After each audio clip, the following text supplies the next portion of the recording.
Je roulais devant la maison de mon gendre et j'ai décidé de passer le voir. Mais quand j'ai aperçu la voiture de ma femme devant le portail, une Lexus argentée flambant neuve qui aurait dû être dans notre garage, mon cœur s'est serré d'un sombre pressentiment. Quelque chose ne va pas, ai-je pensé, et je me suis approché discrètement de la fenêtre, essayant de ne pas me faire remarquer.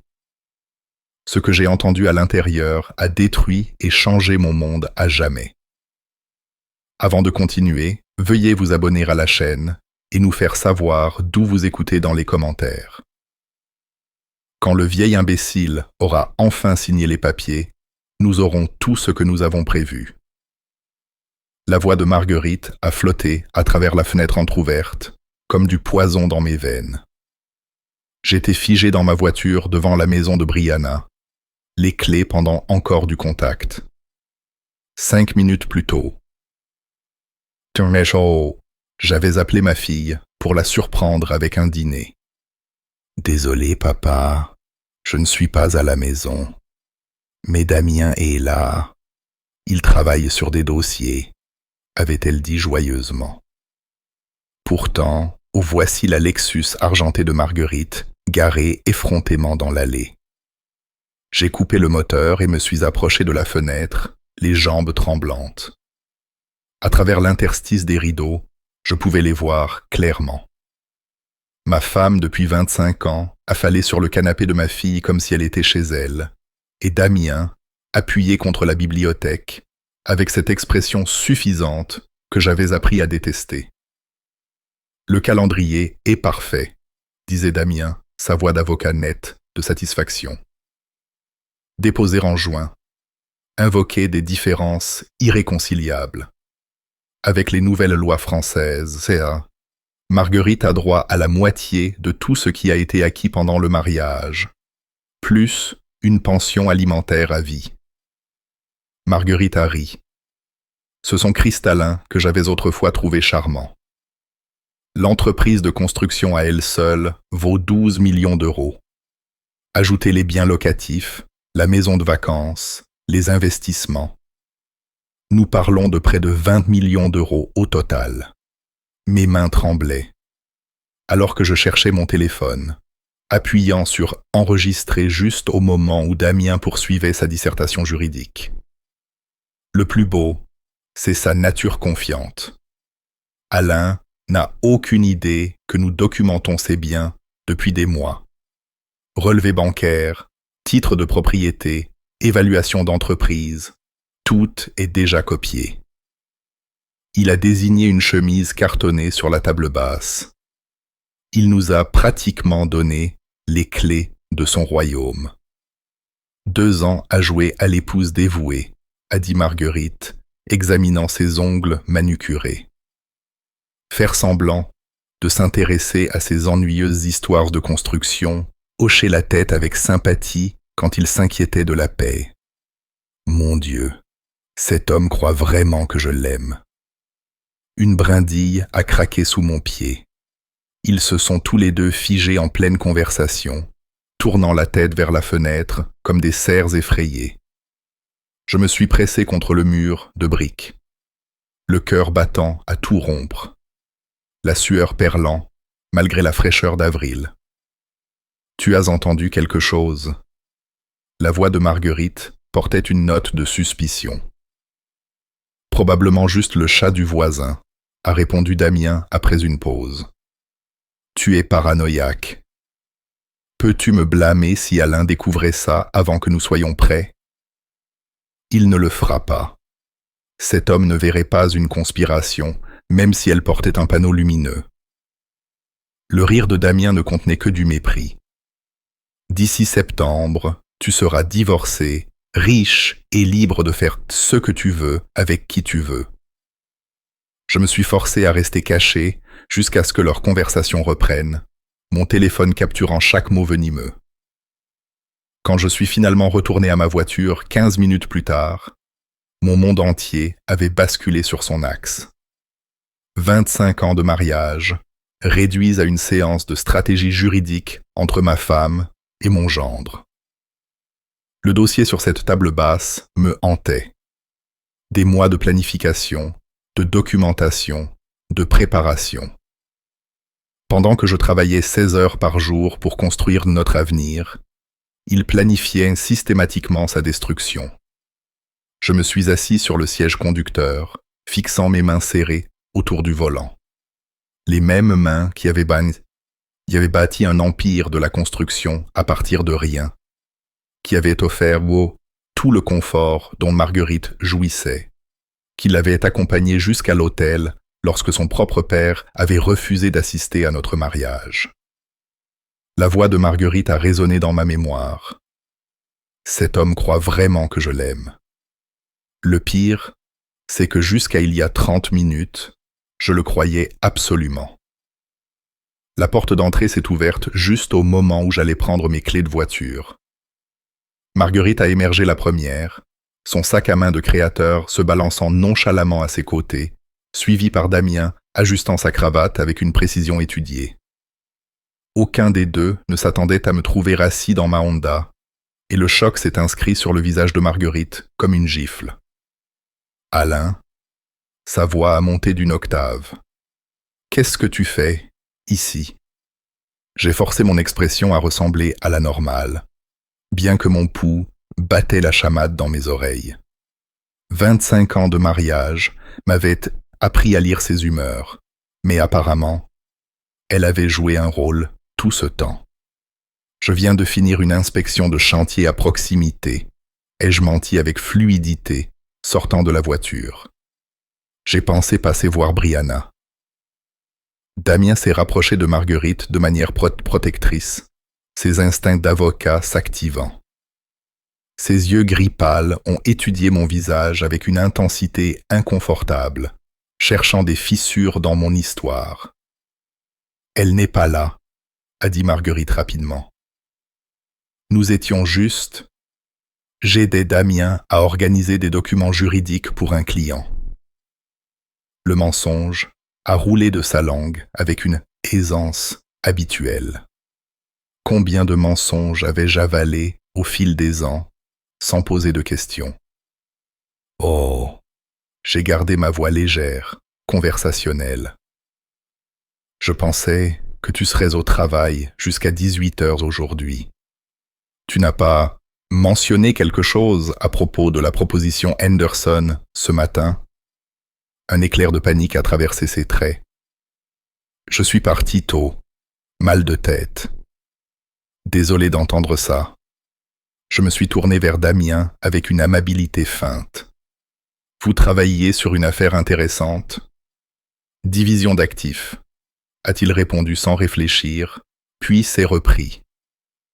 Pour un client en divorce, situation financière très complexe. L'ironie aurait été amusante si elle n'avait pas été en train de détruire ma vie. Les yeux de Marguerite ont navigué entre Damien et moi, calculant. Depuis combien de temps es-tu là, Alain? Je viens d'arriver. Pourquoi? Sans raison, mais son sourire semblait figé. Tu as l'air tendu. Tout va bien. La femme qui avait comploté ma ruine financière pendant des mois s'inquiétait de mon bien-être. J'ai failli rire. Longue journée, tu sais comment c'est. J'ai fait un geste vers Damien. Ne me laissez pas interrompre votre séance de travail. Nous finissions juste, a dit Damien, sa main se posant de manière possessive sur le bas du dos de Marguerite. Le geste semblait automatique, intime. Depuis combien de temps cela durait-il? Bon timing, alors. J'ai sorti mon téléphone pour vérifier l'heure, m'assurant qu'il pouvait voir l'appareil. Aucun des deux n'a réagi, mais j'ai surpris les yeux de Damien s'attarder sur l'écran. Je devrais rentrer de toute façon. Le dîner ne va pas se préparer tout seul. Le rire de Marguerite a semblé forcé. Je serai là sous peu. J'ai juste quelques petites choses à régler ici. Prends ton temps. J'ai ouvert la portière de ma voiture, puis j'ai marqué une pause, comme si je me souvenais de quelque chose. Oh Marguerite, le cabinet du docteur Dubois a appelé pour reporter votre examen médical. quelque chose à propos d'un conflit avec votre emploi du temps. Son visage est resté inexpressif pendant une fraction de seconde. Le regard de quelqu'un dont le mensonge avait été exposé. Puis, elle s'est reprise avec une vitesse impressionnante. Ça doit être une erreur. Je les appellerai plus tard. Pas de souci. Ces choses arrivent. Je me suis glissé sur le siège conducteur, le cœur battant. À plus tard. En reculant de l'allée, je les ai observés dans mon rétroviseur. Ils sont restés figés jusqu'à ce que ma voiture disparaisse au coin de la rue, puis se sont immédiatement rapprochés, tête baissée en conversation urgente. La danse à trois de la tromperie était complète. Ils se doutaient que j'avais pu entendre quelque chose.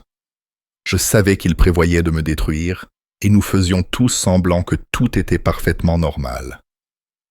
Marguerite rentrerait chez elle séparément, armée d'explications pour son départ, anticipée du travail et sa présence chez Damien. Elle aurait probablement trouvé une douzaine de justifications raisonnables au moment où elle franchirait notre porte d'entrée, mais elle ne savait rien de l'enregistrement sur mon téléphone. 43 minutes d'audio cristallin qui changerait tout, chante tout. J'ai rejoint la circulation, les mains stables sur le volant pour la première fois depuis 1 heure. Le choc s'est estompé, remplacé par quelque chose de plus froid et plus concentré. Ils pensaient jouer aux échecs avec un joueur de dames. Ils étaient sur le point de découvrir leur erreur. Les 15 minutes de trajet jusqu'à la maison sont passées dans un flou de feu, de circulation et de mémoire musculaire. Ma Honda a trouvé son chemin jusqu'à notre allée circulaire sans direction consciente, passant devant les jardins manucurés que Marguerite insistait pour faire entretenir par quelqu'un d'autre, devant la fontaine qu'elle avait commandée pour notre 20e anniversaire. Je suis resté dans la voiture pendant plusieurs minutes, fixant la maison que j'avais construite de mes propres mains en 1995. Chaque planche, chaque clou, chaque détail soigneusement planifié avait été une lettre d'amour à la femme qui complotait maintenant pour me la voler.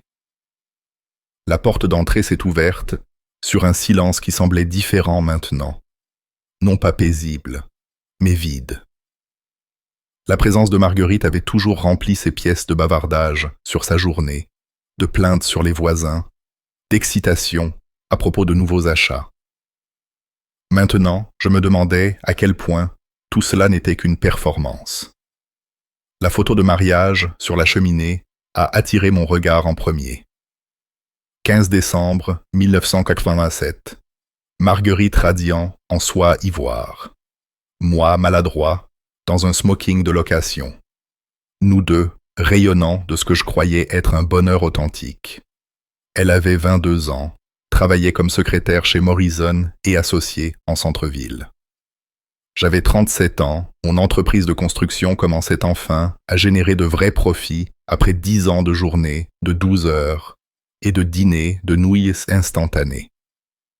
Nous nous étions rencontrés à la fête de Noël de l'entreprise cette année-là.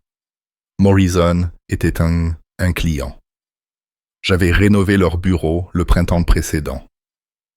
Marguerite avait ri de ma terrible blague sur les bétonnières. Un son comme des clochettes d'argent qui me serrait la poitrine d'un désir inattendu. Quand je l'ai invitée à dîner, elle a rougi et a dit oui si vite que je me suis demandé si elle m'attendait. Notre premier rendez-vous au restaurant italien Romano's s'est prolongé jusqu'à minuit.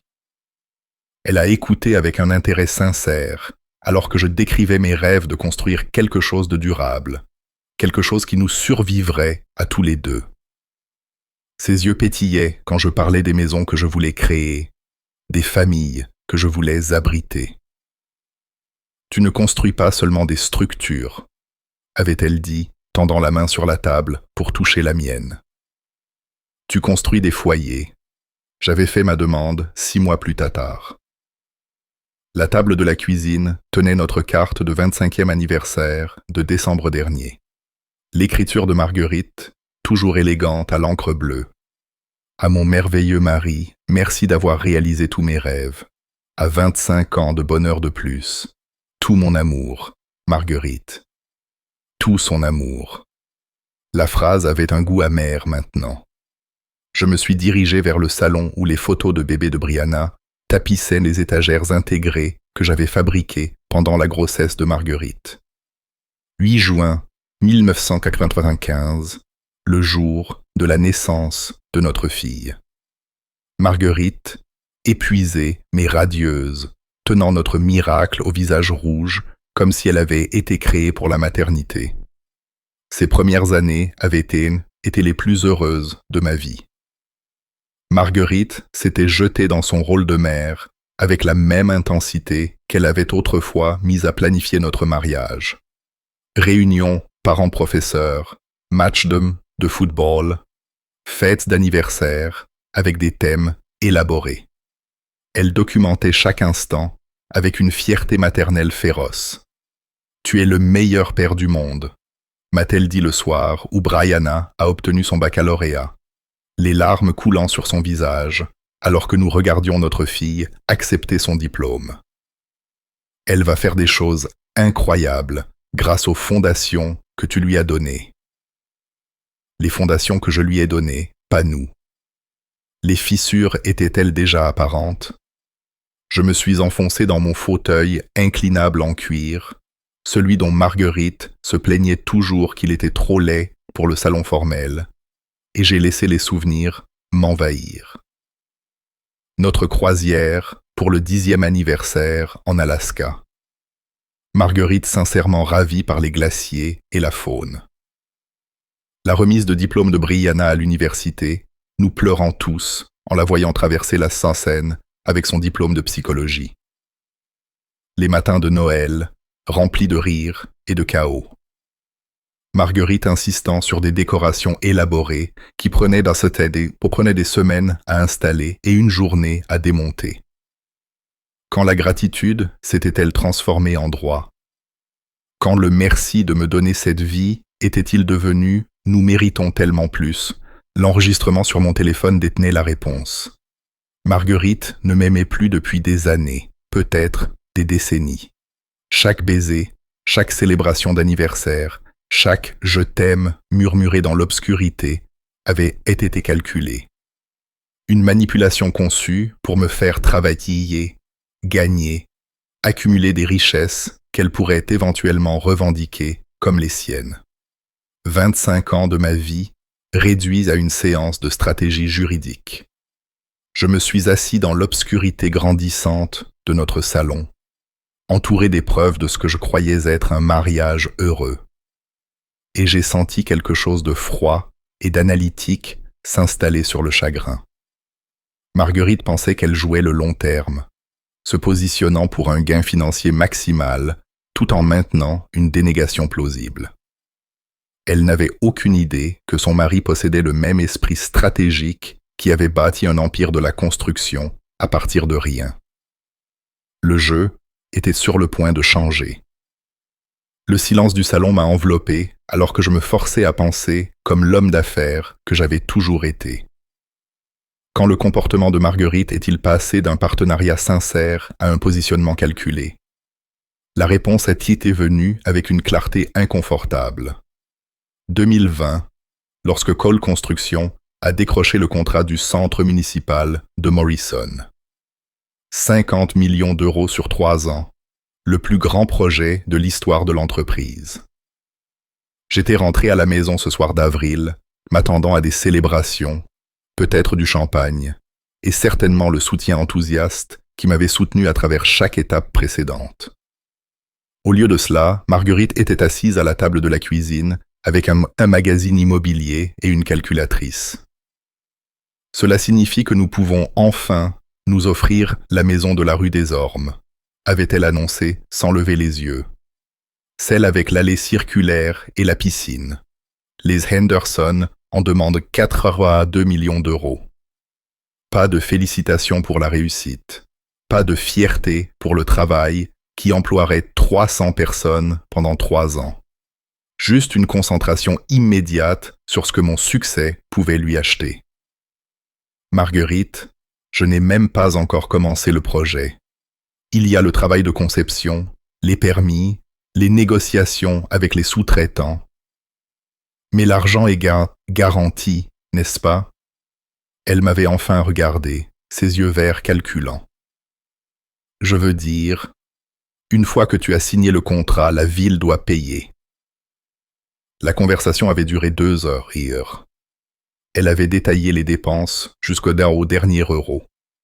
La nouvelle maison, l'adhésion au club de golf, les voitures de luxe, les vacances en Europe. Pas nos dépenses, les siennes.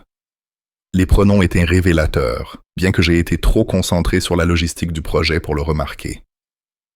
En 2021, les exigences avaient escaladé. L'adhésion au club de golf est devenue non négociable lorsque les Dubois ont rejoint le golf de la rivière. Notre chalet de vacances parfaitement adéquat dans les Vosges est devenu embarrassant par rapport à la propriété des Martins à Courchevel. Marguerite a commencé à laisser entendre que d'autres femmes avaient des maris qui savaient voir vraiment comment traiter une femme. L'intimité physique a disparu progressivement, si lentement que je l'avais attribuée à l'âge et au stress. Des chambres séparées sont devenues nécessaires à cause de mon ronflement. Bien que Marguerite ne se soit jamais plainte de mon ronflement en 23 ans de mariage. Les conversations au dîner sont passées de discussions sur notre journée au récit détaillé de Marguerite sur ce que d'autres familles possédaient, réalisaient ou affichaient. Le mari de Sarah Dupont lui a acheté une Mercedes pour leur anniversaire, avait-elle mentionné le mois dernier, coupant son saumon avec une précision chirurgicale, juste parce qu'il appréciait tout ce qu'elle avait sacrifié pour leur mariage. Sacrifié, comme si soutenir ma carrière, tout en vivant dans le luxe, avait exigé une perte personnelle significative. L'amitié avec Damien s'était intensifiée après le mariage de Brianna en septembre 2023. Soudain, Marguerite était fascinée par les procédures judiciaires, posant des questions hypothétiques sur la division des biens et les droits du conjoint pour une amie qui pourrait avoir besoin de conseils. Elle avait commencé à recevoir des appels téléphoniques qu'il envoyait dans l'autre pièce, affirmant qu'il s'agissait de discussions de clubs de lecture ou de réunions de comités de bénévoles. Combien de ces appels avaient été des sessions de conspiration? J'ai sorti mon téléphone et rejoué des segments de l'enregistrement d'aujourd'hui. La voix de Damien. Nous documentons ces biens depuis des mois. Le rire de Marguerite. 25 ans à jouer à l'épouse dévouée. La documentation avait un sens maintenant. L'intérêt soudain de Marguerite pour mes rapports financiers, ses questions sur les évaluations d'entreprise, son insistance sur les comptes joints tout en conservant ses propres cartes de crédit séparées. Elle avait mené une reconnaissance pendant que je construisais l'Empire, même qu'elle prévoyait de voler. Mais Marguerite avait commis une erreur cruciale dans sa planification stratégique. Elle avait sous-estimé l'homme qui avait bâti Cole Construction à partir d'un simple camion et d'un ensemble d'outils empruntés. Le même esprit analytique qui avait navigué 35 ans de projets de construction, de négociations syndicales et de contrats municipaux était maintenant concentré sur un autre type de résolution de problèmes. Il pensait jouer aux échecs avec quelqu'un qui ne connaissait pas les règles. Marguerite avait passé des mois à positionner ses pièces en supposant que je ne remarquerais jamais l'échiquier. Elle était sur le point de découvrir que son mari comprenait la stratégie mieux qu'elle ne l'avait jamais imaginé. Je me suis levé de mon fauteuil inclinable et me suis dirigé vers mon bureau à domicile où des dossiers contenant 35 ans de documents commerciaux tapissaient les étagères intégrées. Déclaration de revenus, contrats, accords de partenariat, titres de propriété, tout ce que Marguerite pensait avoir secrètement documenté. Mais je savais quelque chose qu'elle ignorait. Les vrais actifs ne se trouvaient pas dans ces dossiers. J'ai pris mon téléphone et j'ai fait défiler mes contacts jusqu'à ce que je trouve le numéro dont j'avais besoin. Marc Dubois, mon comptable, mon ami, et la seule personne qui connaissait les arrangements offshore que j'avais établis il y a des années à des fins d'optimisation fiscale. Il était temps de passer un appel qui changerait tout. 3 jours de recherche méthodique avaient transformé mon bureau à domicile en salle de guerre. 2 ordinateurs portables bourdonnaient doucement sur le bureau en acajou que j'avais construit il y a 15 ans. Leurs écrans affichaient des relevés bancaires, des bases de données juridiques et des registres fonciers. Des blocs-notes jaunes couvraient chaque surface, remplis de colonnes étiquetées actifs, faiblesses, calendrier et points de levier. Je m'étais rasé soigneusement ce matin-là, j'avais enfilé mon meilleur costume bleu marine et j'avais mis les lunettes de lecture que Marguerite disait toujours me donner un air distingué. Étrange comme le chagrin pouvait rapidement se cristalliser. En stratégie, quand on avait 35 ans d'expérience en affaires à exploiter. Marc Dubois avait été plus utile que je n'aurais osé l'espérer. 3 comptes offshore que j'avais établis il y a des années pour l'optimisation fiscale, parfaitement légaux, entièrement documentés, mais invisibles pour quiconque n'avait pas de compétences en comptabilité forensique. La mission de reconnaissance amateur de Marguerite avait manqué le vrai trésor. Elle avait catalogué le royaume visible, tandis que les joyaux de la couronne restaient cachés à la vue de tous. Mais Marguerite avait été occupée aussi. Ses relevés de cartes de crédit racontaient une histoire fascinante. 47 000 € de virements non autorisés sur 8 mois, acheminés vers un compte d'épargne, joint que je n'avais jamais ouvert. Le nom du bénéficiaire m'a fait serrer la mâchoire. Damien Leclerc. Ils s'étaient positionnés comme des partenaires financiers bien avant que leur conspiration de divorce ne commence. Déjeuner de luxe au club de golf de la Rivière. Traitement de spa à 300 €. Achat de vêtements de créateurs qui coïncidaient étrangement avec ces réunions de club de lecture. Chaque dépense peignait le tableau d'une femme se préparant à une vie différente. Le 8e sac à main Hermès sur 500 qu'elle avait acheté mardi dernier portait une ironie particulière, étant donné qu'elle s'était plainte des coûts d'épicerie ce matin-là. Les vulnérabilités de Damien se sont avérées encore plus éclairantes. Mes contacts dans l'industrie de la construction avaient été généreux en informations sur l'avocat le plus ambitieux de Paris. L'homme qui prévoyait de voler ma fortune était noyé sous les dettes. 180 000 € de prêts étudiants et un loyer de bureau de 8 500 € par mois, choisi pour l'image plutôt que pour la prudence, et une réputation croissante de contournement éthique lorsque les échéanciers de paiement devenaient serrés. Leclerc est un avocat astucieux, m'avait dit Jean Dupont de Dupont Béton autour d'un café. Mais il a des goûts de champagne avec un budget de bière. Il doit près de 25 000 € au total à 3 de mes sous-traitants. Il promet toujours de payer la semaine prochaine, puis disparaît lorsque les factures arrivent. Le site web de l'Ordre des avocats a révélé 2 plaintes éthiques classées au cours de la dernière année. Toutes 2 impliquaient une mauvaise gestion des fonds des clients, classés mais documentés.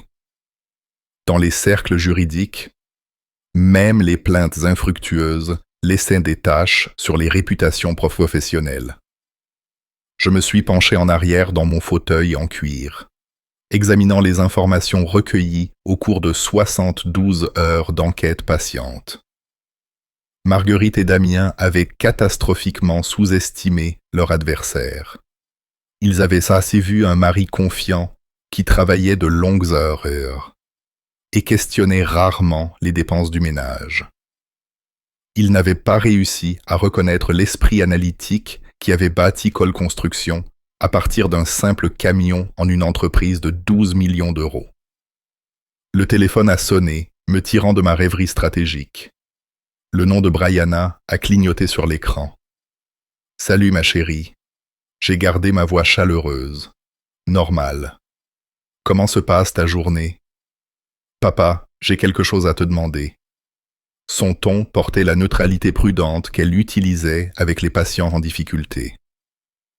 Tout va bien entre toi et maman ces derniers temps, c'est tant. Il y a cette étrange tension quand je suis près de vous deux. Ma main s'est serrée sur le téléphone. Combien savait-elle? Combien Damien lui avait-il dit de leur conspiration? Qu'est-ce qui t'a te fait demander ça? Des petites choses. Maman semble stressée par l'argent, ce qui est étrange puisque les affaires vont si bien. Et Damien pose des questions étranges sur la structure de ton entreprise, comme comment fonctionnent les partenariats et qui contrôle quels actifs. Elle a marqué une pause. On dirait qu'il cherche des informations, mais je n'arrive pas à comprendre pourquoi. Chercher des informations. La formation en psychologie de ma fille avait détecté le comportement prédateur que sa mère et son mari pensaient avoir caché. Probablement juste de la curiosité sur le fonctionnement du monde des affaires. Et je dis prudemment. Ta mère s'est toujours intéressée à la sécurité financière. Peut-être. Mais Brianna ne semblait pas convaincue. Papa, si quelque chose n'allait pas, je veux dire vraiment pas, tu me le dirais, n'est-ce pas? La question a plané entre nous comme une arme chargée. Lui dire quoi? Que sa mère prévoyait de me détruire financièrement? Que son mari orchestrait toute la conspiration? Que la famille en qui elle avait eu confiance toute sa vie était bâtie sur des mensonges? Bien sûr, ma chérie. Mais tout va bien. Juste les pressions habituelles des affaires. Après avoir raccroché, je suis resté assis à fixer mes notes de recherche. Damien avait interrogé ma fille pour obtenir des informations sur la structure de mon entreprise. L'étendue de leur opération de collecte de renseignements était plus large que je ne l'avais réalisé. Il était temps de m'assurer qu'ils obtenaient exactement les informations que je voulais qu'ils aient. J'étais encore en train de digérer l'avertissement de Brianna concernant la pêche aux informations de Damien lorsque ma ligne téléphonique sécurisée a sonné. Sarah Chen, ma comptable depuis 12 ans. Sa voix nette d'efficacité professionnelle. Alain, j'ai les documents de protection des actifs prêts à être signés. Quand vous avez mentionné vouloir mettre à jour la planification successorale, j'ai pris la liberté de rechercher des structures optimales. Une pause. Il s'agit de plus que de la planification successorale, n'est-ce pas? Comme vous êtes perspicace, 28 ans en comptabilité forensique vous apprennent à lire et entre les lignes. Dois-je demander quel genre de menaces nous protégeons? La variété domestique. Le silence de Sarah y en disait long. Elle avait géré 3 divorces pour les superviseurs ASC. De mon équipe de construction. Elle connaissait le terrain. J'aurai tout prêt pour midi, a-t-elle dit. Les actifs de l'entreprise seront complètement isolés de toute action en justice personnelle. Quiconque prévoit de s'attaquer à vos finances personnelles ne verra même pas l'argent réel. À 10 heures du matin, j'étais assis en face de Thomas Bernard, président de la première banque nationale, et mon partenaire de golf depuis 15 ans. La salle de conférence en acajou sentait le café et le cuir. Un territoire familier où j'avais négocié des dizaines de prêts à la construction. Examen de la sécurité des comptes, ai-je dit, glissant les documents sur la table polie. J'ai besoin que tous les points d'accès conjoints soient vérifiés et temporairement gelés en attendant la confirmation d'identité. Les sourcils de Thomas se sont légèrement levés. C'est complet, Alain. Chaque compte joint, ligne de crédit et système de paiement automatique. Chacun d'eux. Puis-je demander? Vous ne pouvez pas, mais j'ai souri en le disant. Combien de temps faut-il pour que les blocages de sécurité prennent effet? Immédiatement après votre signature, tous les titulaires de compte recevront une notification que l'accès nécessite une vérification en personne avec pièces d'identité, avec photos et documents secondaires. Thomas a étudié mon visage. Cela va gêner considérablement Marguerite. J'y compte bien. Les blocages de sécurité ont été activés à 11h47. Juste au moment où Marguerite s'asseyait pour son déjeuner hebdomadaire au club de golf de la Rivière avec 3 autres femmes de constructeurs. Mon téléphone a vibré avec la première transaction refusée à 12h03. J'étais en train d'examiner les offres des entrepreneurs lorsque l'appel paniqué de Marguerite est arrivé à 12h01. Alain, quelque chose ne va pas avec nos comptes. Ma carte a été refusée au déjeuner et quand j'ai appelé la banque, ils ont dit qu'il y avait un blocage de sécurité. Tu sais quelque chose à ce sujet? Innocence. Parfaite. Aucune mention du compte joint au nom de Damien. Aucune reconnaissance des 47 000 € manquants. Aucune admission qu'elle avait déplacé de l'argent à mon insu. Blocage de sécurité. Ça a l'air sérieux. Ils ont dit ce qu'il avait déclenché. Quelque chose à propos de la vérification de l'identité et de l'accès au compte. C'est embarrassant, Alain. Je suis assise ici avec Linda, Suzanne et Jeanne, et je ne peux même pas payer mon propre déjeuner. La détresse dans sa voix était authentique, non pas parce que sa conspiration était menacée, mais parce que son statut social avait été publiquement compromis. Après 25 ans de mariage, je connaissais les priorités de Marguerite. J'appellerai Thomas Bernard immédiatement, l'ai-je assuré. Nous allons régler ça. Mais je n'ai pas appelé Thomas. Au lieu de cela, je me suis rendu sur le chantier où mon équipe coulait les fondations du nouveau centre médical. Les sons familiers de passer des machines et des voix des travailleurs me semblaient réconfortants après 3 jours de guerre financière. Mon téléphone a vibré avec des messages textes tout l'après-midi. Marguerite, 13h47. Je ne peux toujours pas accéder à aucun compte. C'est ridicule. Marguerite, 14h23. La secrétaire de Thomas Bernard dit qu'il est en réunion toute la journée. Quel genre de président de banque est trop occupé pour ses meilleurs clients? Marguerite, 15h15. Même notre ligne de crédit d'urgence est gelée. Comment suis-je censé acheter des courses? Chaque message apportait une sombre satisfaction. Pendant 25 ans, Marguerite avait tenu la sécurité financière pour acquise, tandis que je travaillais 60 heures par semaine pour la lui offrir. Maintenant, elle expérimentait ce que c'était quand cette sécurité disparaissait sans avertissement. La réaction de Damien s'est avérée encore plus intéressante. À 16h30, mon détective privé, Marc Rodriguez, a appelé avec une mise à jour. Leclerc a essayé d'accéder à son compte partagé avec votre femme 3 fois cet après-midi. Lorsque cela a échoué, il a tenté de retirer des fonds de ce qui semble être un compte fiduciaire. Probablement le fonds d'éducation de votre fille qu'il gère. Celui-là aussi est gelé. Selon vos instructions. Son comportement. Des appels téléphoniques en colère aux représentants de la banque. Des menaces d'action en justice. Des exigences de parler à la direction. L'avocat trop confiant classique, découvrant que son levier s'est évaporé. À 18h, j'étais à la maison, examinant le champ de bataille. Financier de la journée depuis mon bureau. Chaque compte partagé gelé. Chaque ligne de crédit conjointe suspendue. Chaque système de paiement automatique nécessitant mon autorisation personnelle. L'accès de Marguerite à 25 ans de richesse accumulée avait été réduit à l'argent liquide qu'elle portait dans son sac à main. Les mesures de sécurité étaient parfaitement légales. Un mari protégeant les biens matrimoniaux en attendant un examen de planification successorale.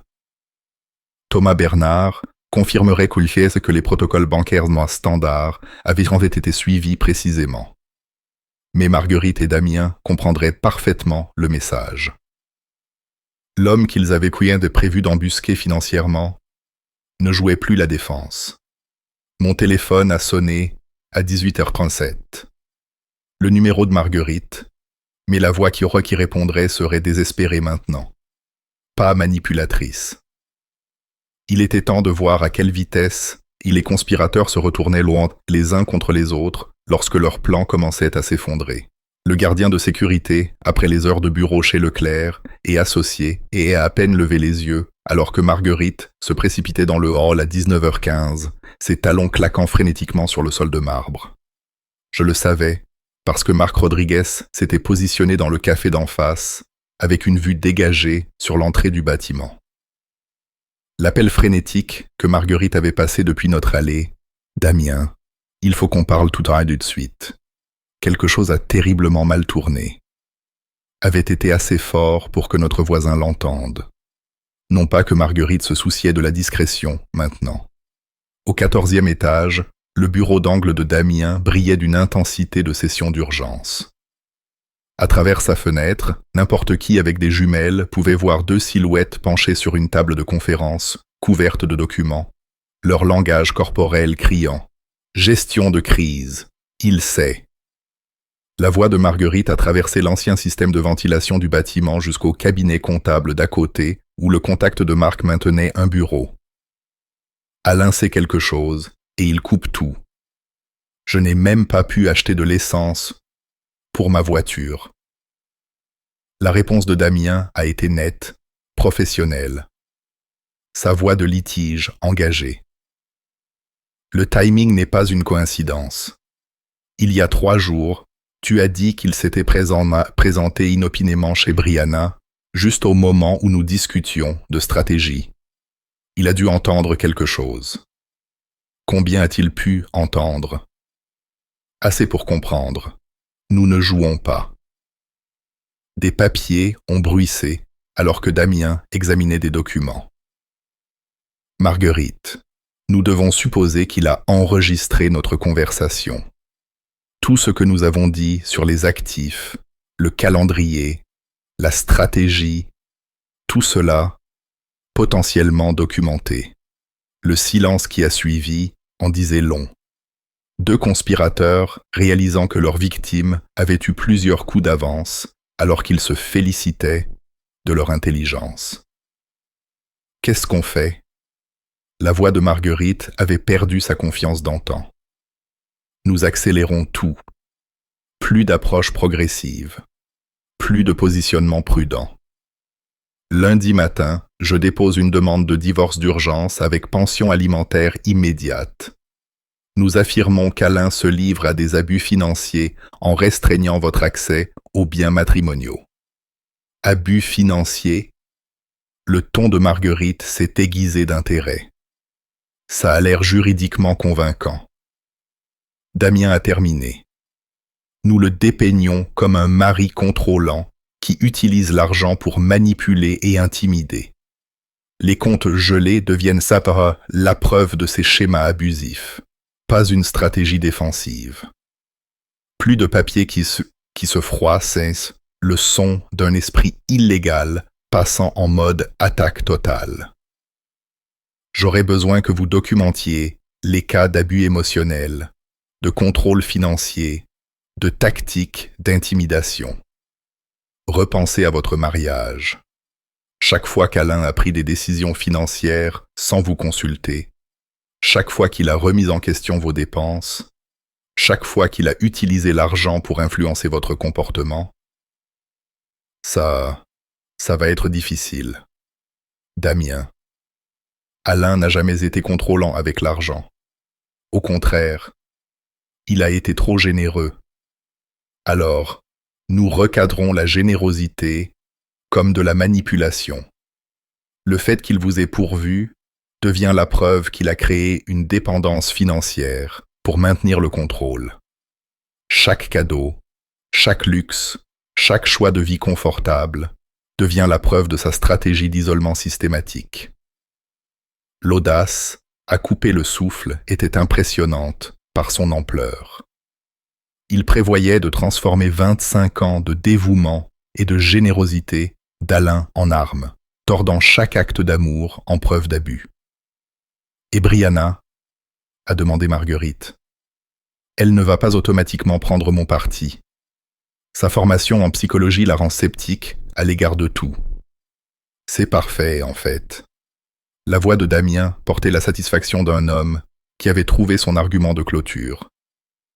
L'hésitation de Brianna à vous soutenir immédiatement devient la preuve de la façon dont Alain a manipulé les dynamiques familiales. Nous positionnons sa formation en psychologie comme quelque chose qu'Alain a exploité pour retourner sa propre fille contre les besoins émotionnels de sa mère. Tu veux faire de notre fille un témoin contre son père? Je veux sauver ton avenir financier, Marguerite. La formation professionnelle de Brianna signifie que son témoignage a un poids supplémentaire. Si elle exprime une quelconque inquiétude concernant les dynamiques familiales, nous le présentons comme un avis psychologique d'experts, confirmant les schémas manipulateurs d'Alain. Le plan était élégant dans sa malveillance globale. Transformer le scepticisme professionnel de la fille en preuve contre le père. Recadrer chaque acte d'amour comme de la manipulation.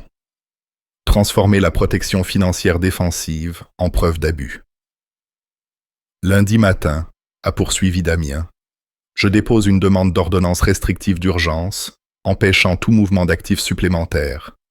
Une pension alimentaire immédiate de 15 000 € par mois et l'occupation exclusive temporaire du domicile conjugal.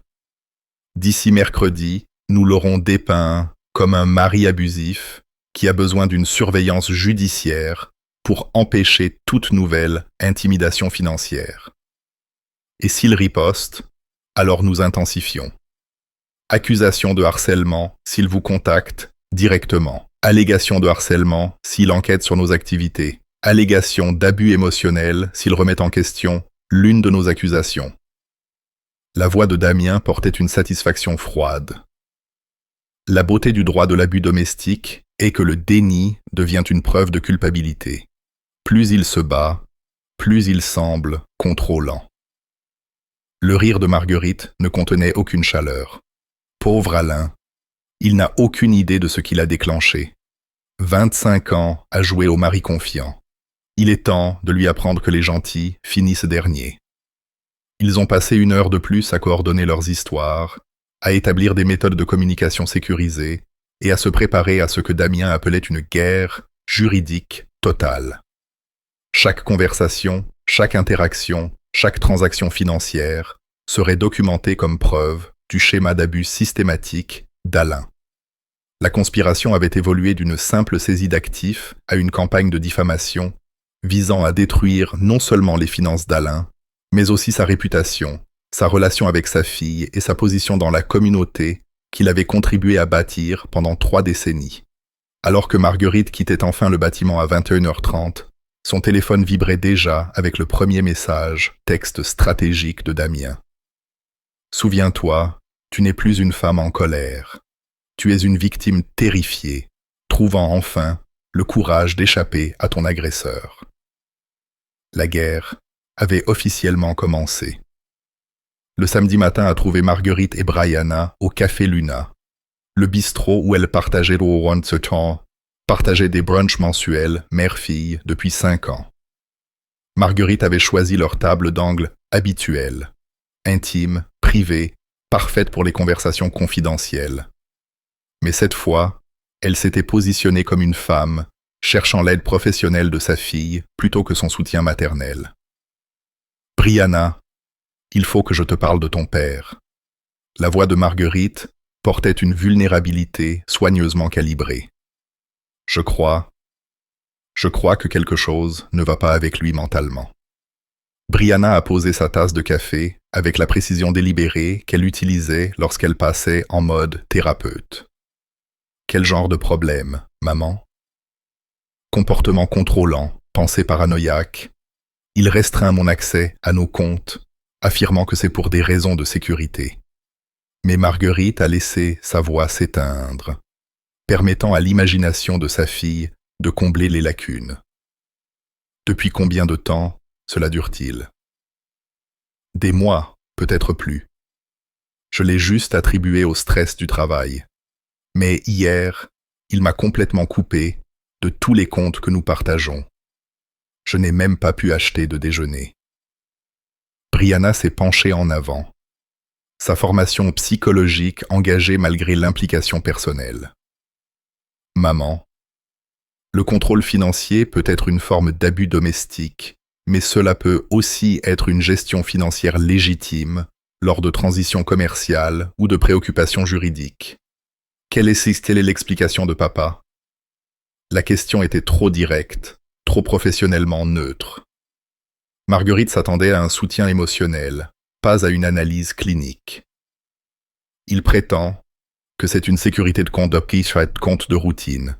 Mais Brianna, je suis marié à lui depuis 25 ans. Ce n'est pas de la routine.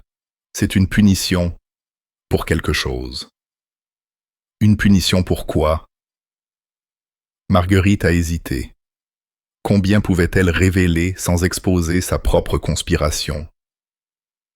Je pense qu'il soupçonne que je remets en question notre mariage. Peut-être qu'il essaie de m'intimider pour que je reste. Maman.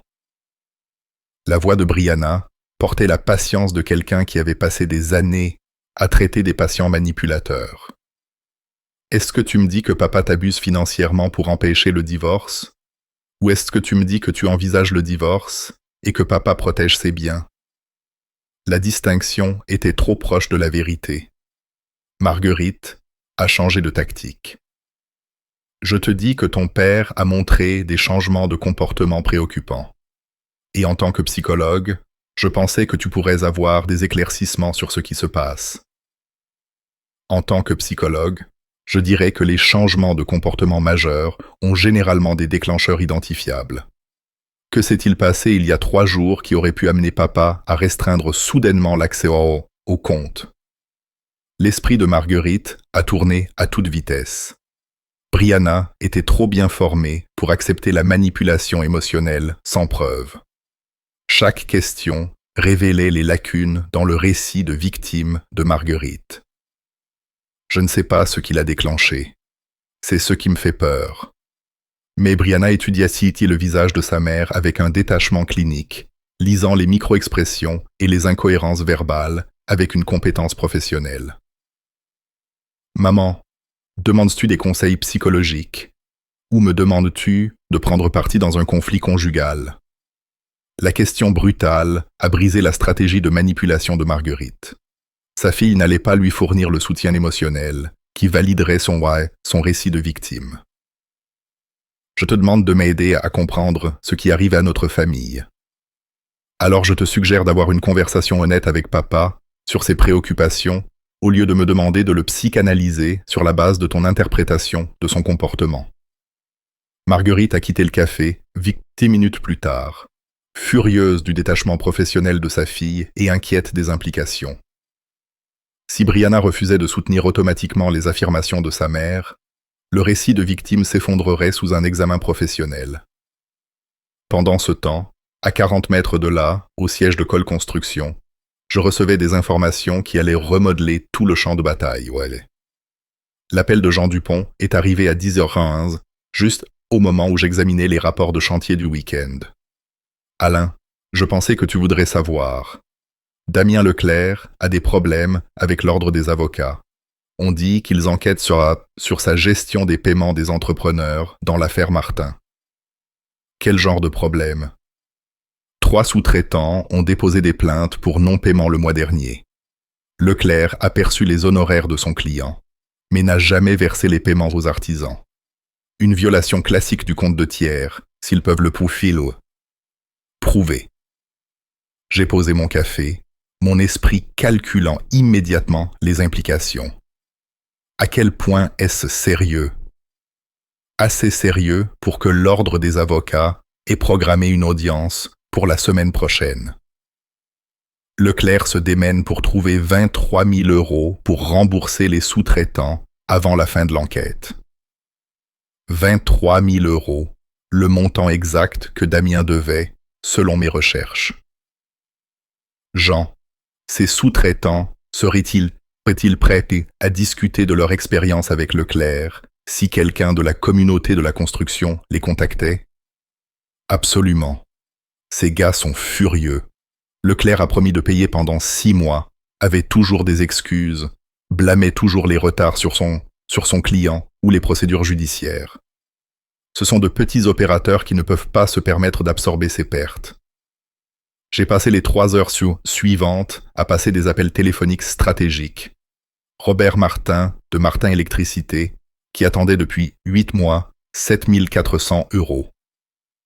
Stéphane Chen, de Chen Plomberie, à qui on devait 9 000. 200 € depuis octobre dernier. Rémi Dubois, de Dubois Toiture, toujours en attente, de 6 500 € pour un travail terminé en novembre. Chaque conversation suivait le même schéma. Des appels de courtoisie professionnelle de Cole Construction, vérifiant les références, avant d'embaucher potentiellement Leclerc pour des services juridiques. Chaque entrepreneur était impatient de partager des avertissements sur les pratiques de paiement de Damien, ses raccourcis éthiques et son manque de fiabilité professionnelle. À 13 heures, j'avais des preuves documentées du schéma systématique de Damien d'utiliser les comptes de tiers de ses clients comme des comptes bancaires personnels, violant les règlements de l'ordre des avocats et induisant en erreur les sous-traitants sur les délais de paiement. À 14h30, j'ai appelé la ligne d'assistance téléphonique de l'ordre des avocats pour les plaintes éthiques.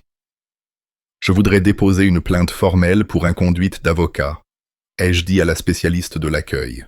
Damien Leclerc s'est livré à un schéma de violation de comptes de tiers de clients et a fait des déclarations trompeuses aux professionnels de l'industrie de la construction.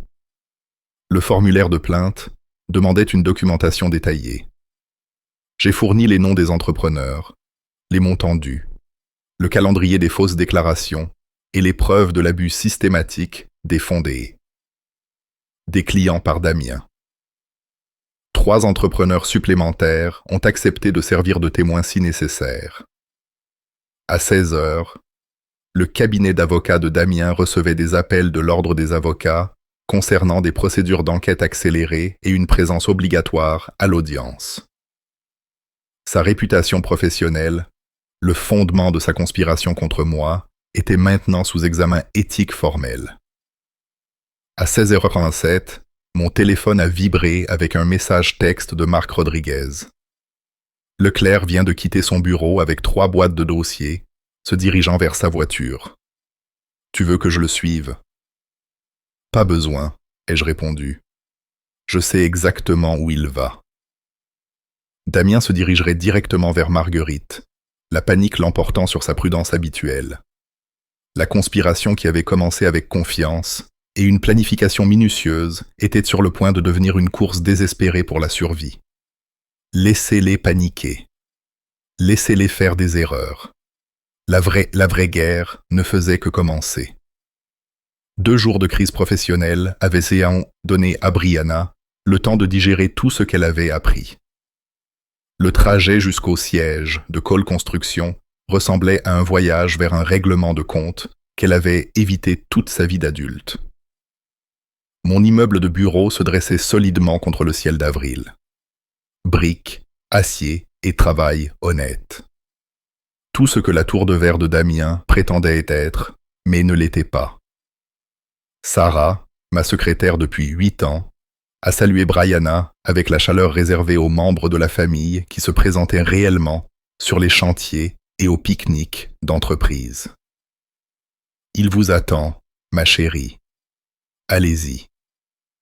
Je me suis levé quand elle est entrée, lisant son langage corporel avec l'attention minutieuse que j'avais apprise en observant les humeurs de Marguerite pendant 25 ans. Mais Brianna se tenait différemment. Posture professionnelle, distance clinique, l'allure de quelqu'un qui avait pris des décisions difficiles. Papa, il faut qu'on discute de ce qui se passe entre toi et maman. Sa voix portait la neutralité prudente qu'elle utilisait avec les patients en difficulté. J'ai passé 2 jours à analyser la situation et j'ai besoin de comprendre ton point de vue. Qu'est-ce que ta mère t'a dit ? Que tu manifestes des comportements contrôlants, de la manipulation financière, un possible abus émotionnel. Elle s'est assise en face de mon bureau, les mains croisées avec précision. Elle veut que je soutienne son récit de victime en utilisant mes qualifications professionnelles. Le langage clinique était déconcertant, venant de ma fille, mais j'ai reconnu sa stratégie. Se distancier émotionnellement pour évaluer les faits objectivement. Et qu'en penses-tu? Je pense que maman a essayé de me manipuler de la même manière qu'elle t'a apparemment manipulé. Les yeux verts de Brianna, si semblables à ceux de Marguerite, mais plus clairs en quelque sorte, ont étudié mon visage. Montre-moi les preuves, papa. J'ai besoin d'entendre ce que tu as entendu. J'ai hésité. Une fois que j'aurais diffusé cet enregistrement, il n'y aurait plus moyen de la protéger de la vérité sur sa mère et son mari. Mais Brianna avait 30 ans, psychologue agréée, capable de gérer la réalité. J'ai appuyé sur lecture sur mon téléphone. La voix de Marguerite a rempli le bureau. Quand le vieil imbécile aura enfin signé les papiers, nous aurons tout ce que nous avons prévu. L'expression de Brianna n'a pas changé pendant la première minute. Le détachement professionnel a tenu alors qu'elle écoutait sa mère se moquer de 25 ans de mariage, a entendu Damien calculer des stratégies juridiques pour un maximum de dommages financiers, a absorbé leurs discussions froides sur le calendrier et la division des actifs. Mais quand Marguerite a dit 25 ans à Jouarm à l'épouse dévouée, le calme de Brianna s'est légèrement fissuré. Ses mains se sont serrées une fois, puis se sont détendues. L'enregistrement s'est terminé. Le silence s'est étiré entre nous comme un pont que ni l'un ni l'autre ne voulait traverser en premier. Depuis combien de temps, tu sais, a-t-elle finalement demandé. 6 jours. J'ai entendu cette conversation chez toi mardi dernier. Et tu as fait quoi? Construit une stratégie de défense tout en faisant semblant que tout était normal. Quelque chose comme ça. Elle s'est penchée en arrière dans sa chaise, réfléchissant. Maman m'a demandé d'évaluer ton état mental. Elle voulait que je donne un avis professionnel selon lequel tu manifestais des schémas abusifs. Qu'est-ce que tu lui as dit? Que je ne pouvais pas évaluer quelqu'un de manière éthique sans une évaluation appropriée, que ces affirmations semblaient incompatibles avec tes schémas de comportement établis. La voix de Brianna portait maintenant une note de colère. Elle a essayé d'utiliser ma formation comme une arme, papa, contre toi et contre les normes professionnelles. Le poids de de la trahison, non seulement la mienne, mais la sienne, s'est installé entre nous. Je suis désolé que tu aies été entraînée là-dedans, ma chérie. Je ne le suis pas. Son ton s'est aiguisé de résolution. Je suis contente de connaître la vérité. La question est, que se passe-t-il maintenant? J'ai étudié le visage de ma fille, voyant la force que j'avais contribué à bâtir, mais une indépendance que je ne pouvais pas contrôler. C'est ton choix, Brianna. Je ne te demanderai pas de choisir ton camp. Je l'ai déjà fait. Elle s'est levée. Décision prise. Je choisis la vérité plutôt que la loyauté familiale. Je choisis les preuves plutôt que l'émotion. Et je choisis de soutenir le parent qui n'a pas essayé de manipuler mon éthique professionnelle. Un soulagement m'a envahi, suivi immédiatement par l'inquiétude. Et Damien? Et lui? Sa voix est devenue froide. Mon mari a participé à une conspiration visant à détruire financièrement mon père, tout en utilisant ma pratique de psychologue comme couverture. Ce mariage est terminé. Brianna, papa, je ne prends pas cette décision sous le coup de la colère. Je la prends sur la base d'une évaluation de caractère et de preuves comportementales. Elle s'est dirigée vers la porte, puis a marqué une pause. Je témoignerai honnêtement sur les dynamiques familiales si nécessaire, mais je ne serai l'arme de personne, y compris la tienne. Je comprends. Bien, parce qu'il y a une chose de plus que je dois faire. Elle a quitté mon bureau d'un pas déterminé, celui de quelqu'un qui avait trouvé la clarté morale dans une situation conçue pour la détruire. 20 minutes plus tard, elle entrerait chez elle pour affronter l'homme qui avait trahi non seulement moi, mais aussi l'éthique professionnelle qu'elle avait passé des années à construire. Je suis resté seul dans mon bureau, entouré des preuves de 35 ans de travail honnête, et j'ai ressenti quelque chose que je n'avais pas éprouvé depuis le début de ce cauchemar. L'espoir que la vérité puisse réellement compter. La clé de Brianna a tourné dans la serrure à 19h30 et l'expression surprise de Damien a révélé qu'il ne l'avait pas attendu si tôt. Il était affalé sur le canapé de notre salon, des documents juridiques éparpillés sur la table basse, une bouteille d'eau de whisky à moitié vide à portée de main. « Il faut qu'on parle », ai-je annoncé, posant mon sac à main avec une précision délibérée. Journée difficile. Il n'a pas levé les yeux du dossier qu'il faisait semblant d'examiner. La déposition Barrett a été reportée à nouveau. Je suis au courant de la conspiration, Damien. Sa tête s'est relevée. Le masque d'avocat prudent a glissé, révélant quelque chose de désespéré en dessous. Quelle conspiration! Celle où toi et ma mère avaient planifié de détruire financièrement mon père, tout en utilisant mes qualifications de psychologue pour soutenir de fausses allégations d'abus. Je suis resté debout, maintenant l'avantage. J'ai entendu l'enregistrement, chaque mot. Il a posé son verre de whisky avec un calme exagéré. « Brianna, je pense que tu ne comprends pas. 25 ans à jouer à l'épouse dévouée. Ça te dit quelque chose. » La couleur a fui de son visage. Damien Leclerc, qui pouvait plaider des affaires devant la cour de cassation, ressemblait soudain à un homme voyant son monde s'effondrer. Combien as-tu entendu? Tout. La stratégie de division des actifs, le calendrier, le calcul de tes honoraires, les évaluations de performance de maman. Je me suis assise en face de lui, maintenant une distance professionnelle. Notre mariage entier faisait-il partie de ce plan? 3 jours plus tard, Marguerite a découvert que la destruction sociale allait plus vite que les procédures judiciaires.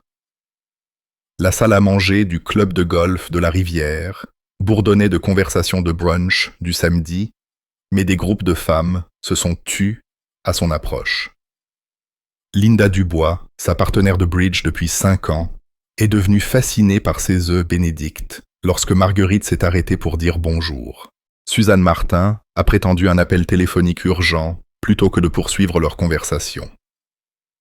Au moment où Marguerite a atteint sa table habituelle, elle a compris que la conspiration était devenue de notoriété publique. « Marguerite, ma chère », la voix de Jeanne Durand portait une fausse douceur. « Tu nous as manqué à la réunion du comité de planification hier. » « Quelle réunion? Je n'ai pas été informé. » « Oh, tu n'as pas eu le message. Nous avons dû faire quelques changements organisationnels. Tu comprends? » Marguerite commençait à reconnaître le schéma. Appel téléphonique sans réponse, invitations annulées, portes sociales se fermant avec une efficacité murmurée. Pendant ce temps, j'ai mené ma propre campagne avec beaucoup plus de succès. 35 ans de transactions honnêtes m'avaient valu une crédibilité qu'aucune manœuvre juridique ne pouvait détruire. Mon déjeuner avec Thomas Bernard à la banque s'est avéré stratégiquement productif. J'ai partagé mes préoccupations concernant les difficultés familiales avec juste assez de détails pour établir les faits sans paraître vindicatif. Marguerite et notre gendre ont apparemment développé des plans inquiétants concernant nos actifs, ai-je mentionné autour d'un café. J'ai dû mettre en œuvre des mesures de protection. La réponse de Thomas a été exactement ce que j'espérais. Compréhension professionnelle, mêlée de sympathie personnelle pour un ami, confronté à une trahison familiale. La réunion du conseil de la chambre de commerce ce soir-là s'est avérée tout aussi précieuse. Lorsque Jean Dupont a demandé l'absence de Marguerite au récent dîner de collecte de fonds, j'ai expliqué avec une sincère tristesse les difficultés conjugales qui sont apparues. Parfois, on découvre que les gens ne sont pas ce qu'on pensait qu'ils étaient, ai-je dit, laissant transparaître la déception. 25 ans de mariage, et il s'avère qu'elle planifiait. Eh bien, je suis reconnaissant de l'avoir découvert quand je l'ai fait. Dimanche soir, l'isolement social de Marguerite était complet. Le comité d'adhésion du club de golf a programmé un examen de routine de son statut. Le conseil d'administration de l'association caritative a accepté sa démission de poste qu'elle n'avait jamais soumis. L'effondrement professionnel de Damien s'est accéléré parallèlement à l'exil social de Marguerite. 3 clients majeurs ont mis fin à leur relation, citant des préoccupations concernant le jugement et les normes éthiques. Le compte des Industries Miller, d'une valeur de 200 000 € par an, a envoyé une lettre formelle exprimant une perte de confiance dans la discrétion professionnelle de l'avocat.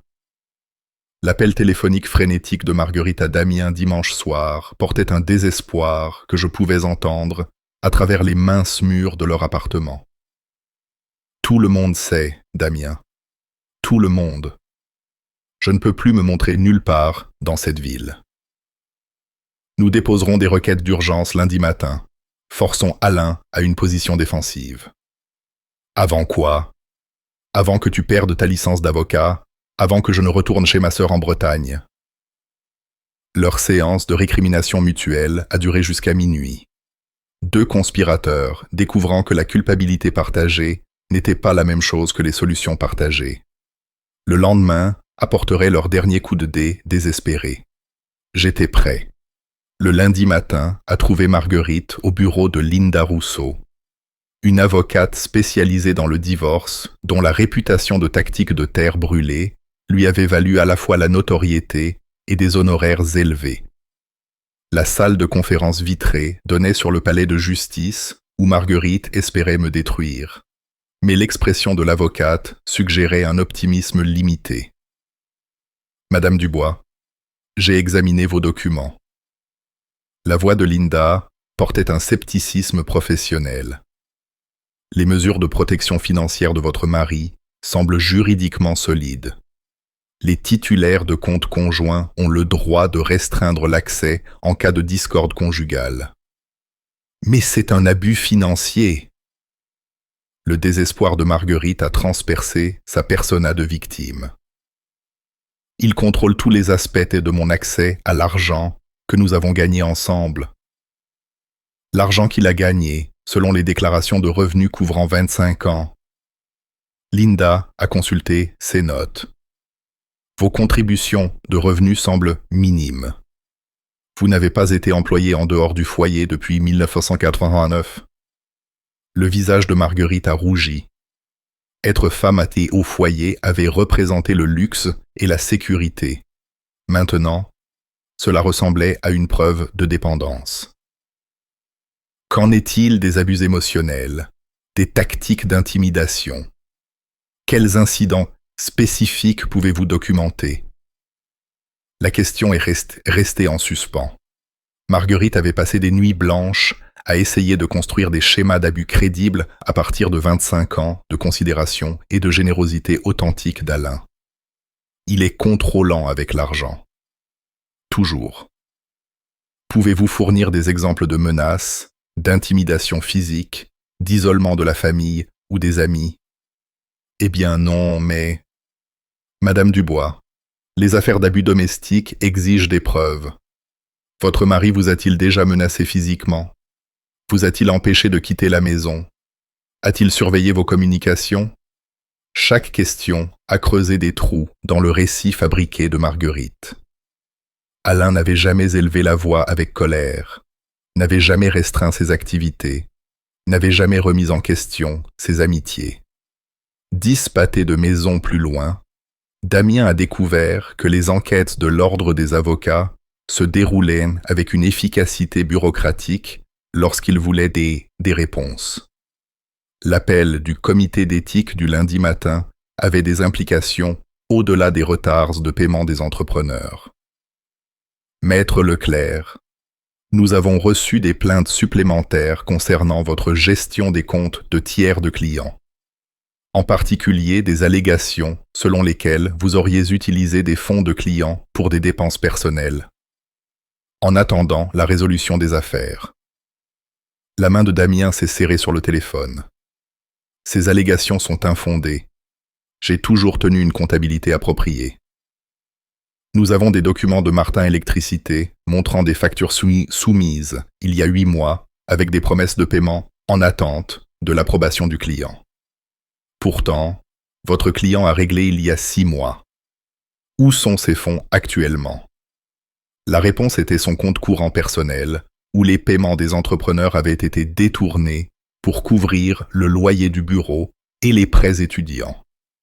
Ce qui avait semblé être une gestion astucieuse des flux de trésorerie apparaissait maintenant comme un détournement de fonds.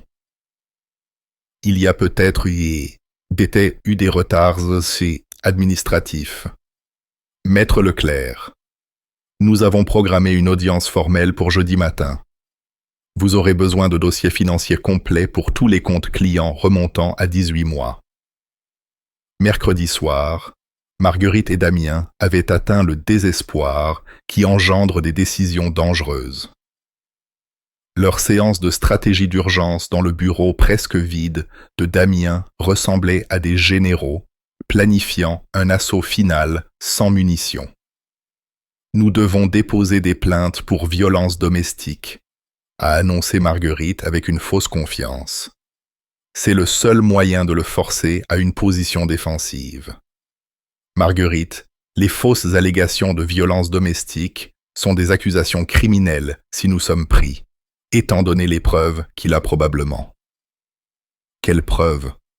Je n'ai jamais rien dit devant des caméras ou des témoins qui contrediraient. Elle s'est arrêtée, se souvenant de l'enregistrement qui avait déclenché cette cascade. L'enregistrement prouve que nous planifions une stratégie financière, pas que nous documentions ces abus. Alors, nous le recadrons. Votre expertise juridique, mon témoignage de victime, font du récit une question de manipulation émotionnelle à long terme et de contrôle financier. Damien l'a regardée à travers la table de conférence. Il y a 6 mois, elle était une femme au foyer ennuyée, cherchant l'excitation.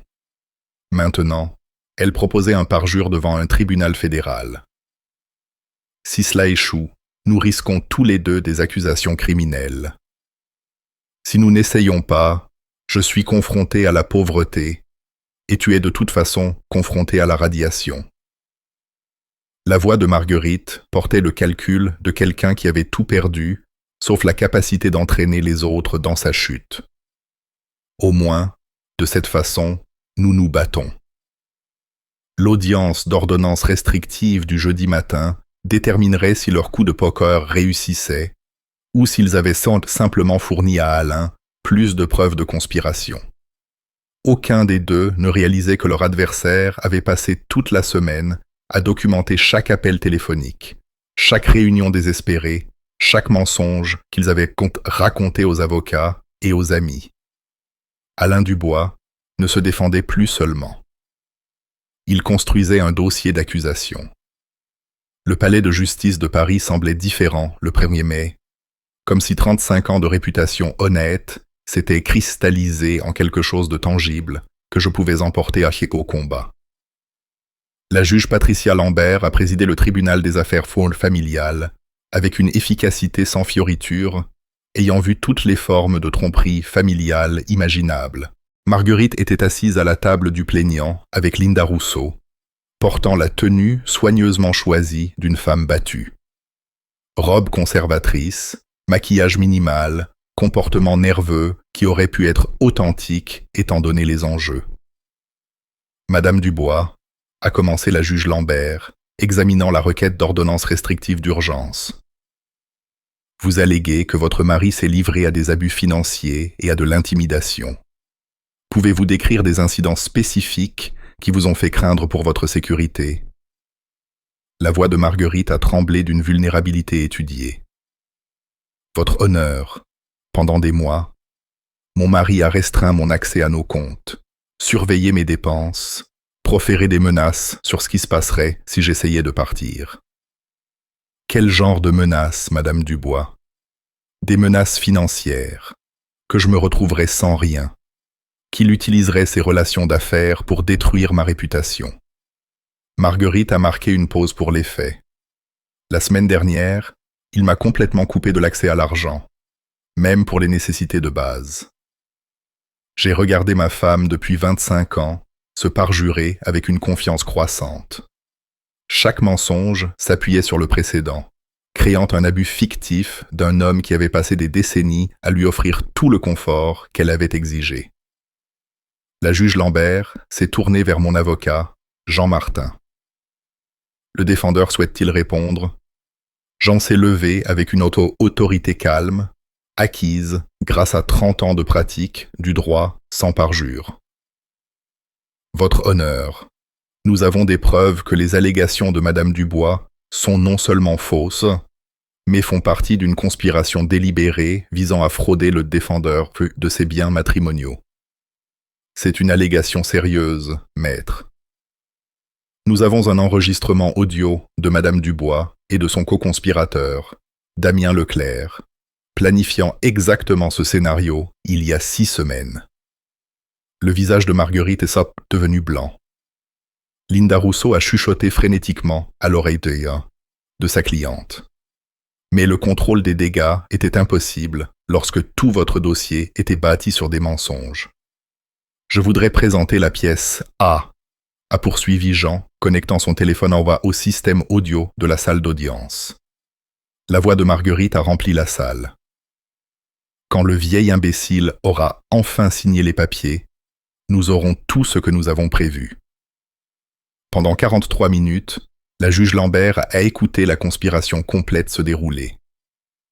Le mépris de Marguerite pour notre mariage, les stratégies juridiques de Damien pour la saisie d'actifs, leur plan calculé pour manipuler les qualifications en psychologie de Brianna. Cet homme croit vraiment que je l'aime, a déclaré la voix enregistrée de Marguerite avec une cruauté désinvolte. J'ai regardé le récit de victime, fabriqué par ma femme, s'effondrer en temps réel. Son témoignage, répété sur la peur pour sa sécurité, est devenu absurde lorsqu'il a été mis en contraste avec son rire enregistré à propos de la manipulation du vieil imbécile. La juge Lambert a arrêté l'enregistrement. Madame Dubois, avez-vous une réponse à cette preuve? La bouche de Marguerite s'est ouverte et fermée silencieusement. Le visage de Linda Rousseau était devenu pâle, alors qu'elle réalisait que sa cliente l'avait utilisé pour déposer des documents judiciaires frauduleux. « Votre honneur », a dit Linda prudemment. « Je demande la permission de me retirer de cette affaire. Je n'ai pas été informé de ces circonstances lorsque j'ai accepté la représentation. Requête accordée. » La juge Lambert a fixé Marguerite du regard qu'elle réservait au parjure. « Madame Dubois, je rejette votre requête d'ordonnance restrictive avec préjudice. De plus, je renvoie cette affaire au bureau du procureur pour enquête sur d'éventuelles accusations de parjure. » Le marteau est tombé avec une finalité qui a résonné dans la salle d'audience.